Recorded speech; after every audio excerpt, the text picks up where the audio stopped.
This is the ballpark in Seattle. I can't think of what the hell they named it now, but it was a Century something for a while, and some other business bought the naming rights. I'm going to run a little clip of about 10 seconds or so, and then I'm going to talk about my visits there. So hold on a sec.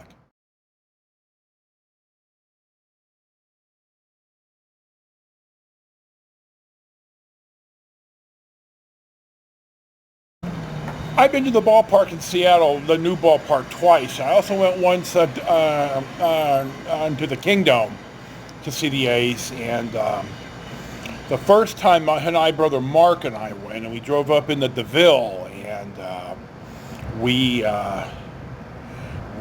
went to two games. It seems here to me. The night game we went to, we were sitting in right field in the very last row, and my assigned seat wasn't a seat, it was the wheelchair space, and there was a plastic hotel chair like this one in my seat, and so I went and got an usher and said, is this right? And he explained it as, dude, you bought damn near the last seat there is, because if we put a seat there, it's because it's the last seat. Not necessarily the last seat in the stadium, certainly the last seat in the price section I was in. So anyway, in that game, and I'm going to try to link to the, it was the bottom of the ninth, and we had our A stuff on, and we were having to hear some crap, and, I wasn't shy about talking back, and, just not I'm going to kick your ass shit, but anyway, the A's are up by 1, and Seattle has runners on first and second, and it's the bottom of the ninth, and there's 2 outs, and the A's guy throws a strike, and they get 2 strikes on the hitter. I don't know who the hitter is. It was a long time ago, and the hitter guesses right on the pitch, and he turns on one, and it's going right down the line, and it's going to be deep in the seats. And Mark and I both kind of said, uh-oh, and it just curved foul. The hitter just got in front of it just a little bit too early, and Mark and I looked at each other and went, whoo, here comes strike 3, and, it's the God's truth. It's one of the baseball axioms. If you hit a foul home run on strike 2, you're striking out. So we got away with one there. The next day was a day game, and out in front, we had gone down to Ebbets Field Flannels, which is my personal crack cocaine. They're in Seattle, and that's when I bought my first Oakland Oaks team jacket. It fit. It had a little nick on the leather of the sleeve, and they cut like $150 off it. I thought, hell yeah, nobody's going to see this. I have since eaten myself out of the jacket, but nevertheless, we bought the longest, biggest hot dogs I've ever seen in my life. It's a shame there wasn't digital photography and all this stuff then, because God almighty. And then we were in the first deck, and it was hot in Seattle. God almighty. But the A's won again, and we had pretty good seats. And still, I'm going to tell you, I don't know who in the hell thought of this, but the main Southern Pacific rail line up and down the west coast of America runs literally at the back property line of the ballpark. You hear it on the radio broadcast. If you're not an A's fan or a Seattle fan, you're not going to hear it, but you'll have the announcers announcing, and the goddamn train horn sounds, and you don't hear it, and it's worse in the park. I mean, we'd be talking, especially the second time we went, it was my Hanai brothers and my Hanai niece, and, when the horn went off, we couldn't hear anything. It was just, who the hell thinks of this? It's a $600 million stadium, and idiots. So, it's not a bad park. And the last time we went, we ended up having to move because I had my foot hurt, and there were some drunken asses make it a point to walk in my aisle so I'd have to move my foot. So after the second time of this, I thought, let's just move. And so we moved down to the end where they weren't selling seats, and the usher was there, and we explained, this is what's happened, and we don't want to cause a scene. The guys are drunk. Nothing good is going to happen. Can we sit here so I don't have to be hassled moving my leg?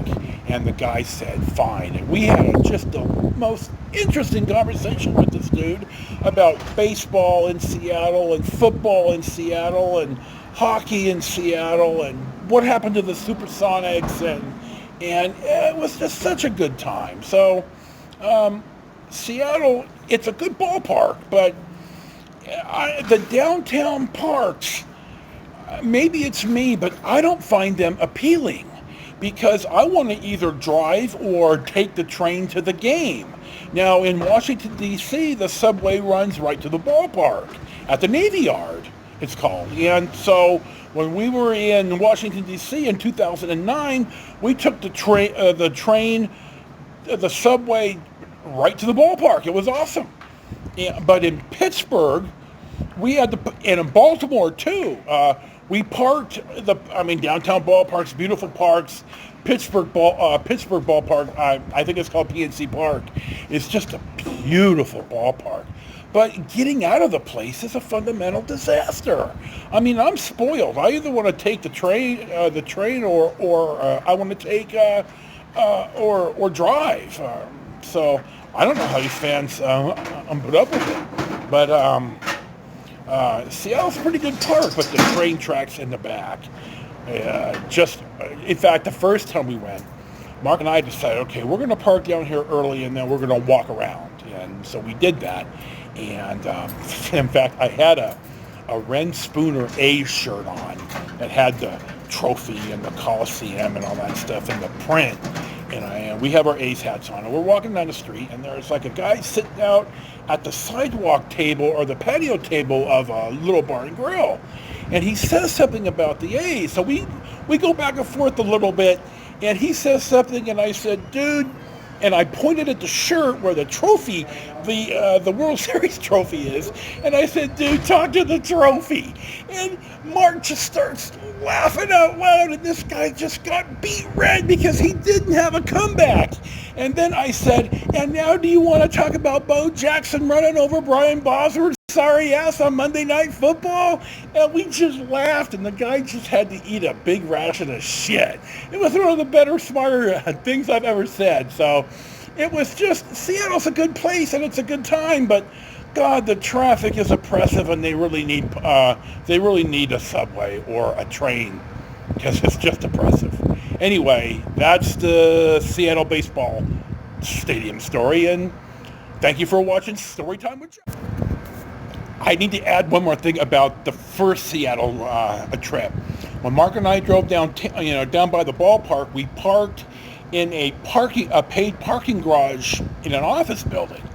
So we parked there about 11 o'clock in the morning, and we did our thing, and we went to the game, and it's 11 o'clock at night. We're walking back to the DeVille, and I said to Mark, God, our parking bill is going to be just a gouge, and we had a good time, and it cost to park. Well, we get in the DeVille, and we back out, and I'm driving down to the exit, and the arm is open because they don't charge after a certain hour, and everybody had gone home.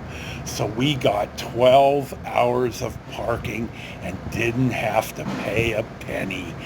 I looked at Mark, and he looked at me, and I was just laughing. I'm thinking, score! It was a good day. So I forgot about that, and I didn't want to do the whole clip over, so I had to edit in. A little bit more story time with Joe.